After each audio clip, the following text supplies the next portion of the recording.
refresh and enhance our negotiation skills. If you look at the federal government's actually pretty good at this. Now, they take way too long on all their procurements, but they really invest a lot in contract negotiations, contract management skills, and that's probably, I think, one of the weakest skills we have in state government today is that career model for the purchasing and contracting management. So we're going to look at sort of how we revamp that skill set and build some new capability there, and potentially even organize it differently in the different organizations so that we can more aggressively ensure that we're getting our money's worth on all of our different contracts.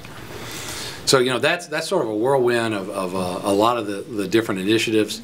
Almost all these initiatives require legislation, and so we're going through a process of trying to figure out how to design the legislation. All these projects require a lot of people to help, and so every agency I've asked for help on every one of these projects. Some agencies have provided dedicated resources to us, so we now have a lead person on each one of these projects that is the lead person. Then we have some part-time people that some agencies have provided, and then for every project we're asking every agency assign who is going to be their lead for HR management, for fleet management, for IT, and how to deploy those programs in each of their agencies. And then what we're also going to do is we're going to talk a lot about this. So one of the problems also in government historically is a lot of change stuff, you sort of do it under the radar, and they intentionally want to do it because that way if you screw it up nobody will hear about it. Well, what I've learned in Florida, you screw it up, everybody hears about it anyways. So why don't we go ahead and just be very public on what we're doing, have these kind of meetings, talk to different agencies, talk to the media, make sure everybody sort of knows what our grand plans are, and be very forthright. So also then when we get into the legislative session, everybody sort of understands what we're trying to do, what we're trying to accomplish, and then there's no surprises in the process. And also for the vendor community, that the vendors know what we're doing. Because the more they know, the more they can bring ideas and suggestions on how we could do things, and we can learn from some of their best practices in different industries as well. So our goal is is that we can find a $500 million to $1 billion of savings over the next couple of years in these areas, and and if we can do that, then we can fund those other initiatives. Other agencies and other state agencies have done it, and it works. And the problem you always get into is we will mess up every one of them, and so people will criticize. And as soon as people get criticized, they all start running for the door. So we've got to have the intestinal fortitude to, in essence, stand up and stay on track and not get back down. You got to have the intestinal fortitude to deal with the vendor community and all the implications that come with when certain vendors don't get the work. We just have to have focus, and that's what the governor's really bringing to this. Is every month. We're in our agency meetings. We're talking about this, and we're getting all the agency heads involved in these projects, which is a key definition of success. If leadership knows what all these projects are about and are personally involved in it, and we'll make a lot of mistakes. We'll probably change some priorities as we go, and but I definitely believe that we can make these types of changes in the time frame that we want, and the state's going to be a lot better place if we can get through it. So let me stop there. Maybe answer any questions anybody might have on what I talked about, or anything I didn't talk about that you think would be interesting to the group. What was the most common thread across the agencies that the agency heads thought were an issue?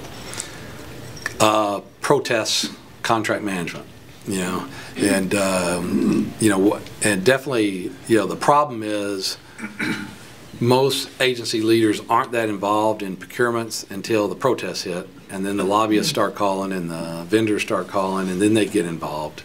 And you think about it, that's exactly opposite of how it's supposed to be, right? They really ought to be involved in the very front end and how these things are designed, and not be involved in when all the vendors call, because then it becomes very political.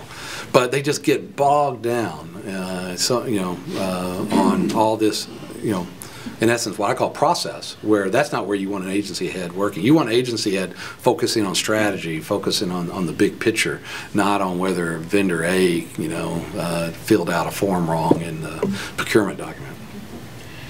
With regards to talent management, one of the things that the Inspector General community is experiencing is substantial turnover and/or we predicted we would lose 20% to retirement or promotion.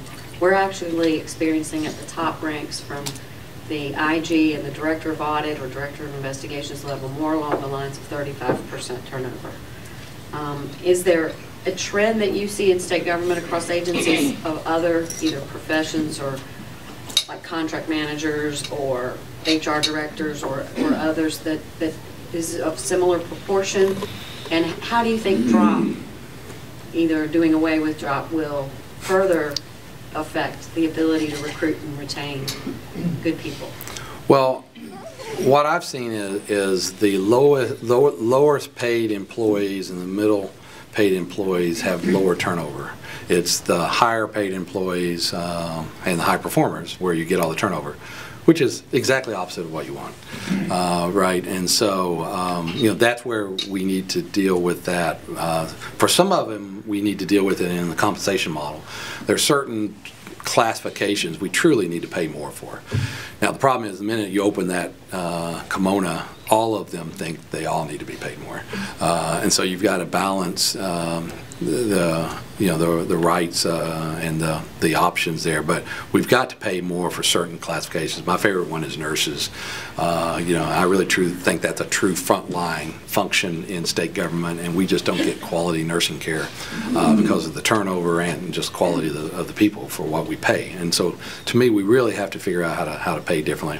I think a lot of it is management. I mean, most of the higher paid government people, for the most part, don't work here because the pay in the first place. So it's an environment thing. It's a work-life balance thing. It's a responsibility types of issue. And so that's where I think the talent management can deal with some of that. But yeah, I mean, obviously, do we need to pay more? Sure. The drop thing. My personal opinion is we shouldn't hire people back from drop.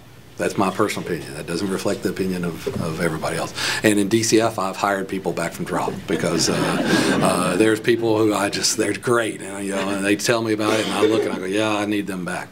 But it shouldn't be a standard practice. I mean, so once again, it's management's obligation to build that new skill. I do know that, every time I hear the story, we can't live without this person, because, they've been doing this for 20 years, then that immediate message to me is we need to live without that person. And so, every time I hear that, I immediately say, well, let's take that person out, because we've got to, an organization should never be held hostage by an individual.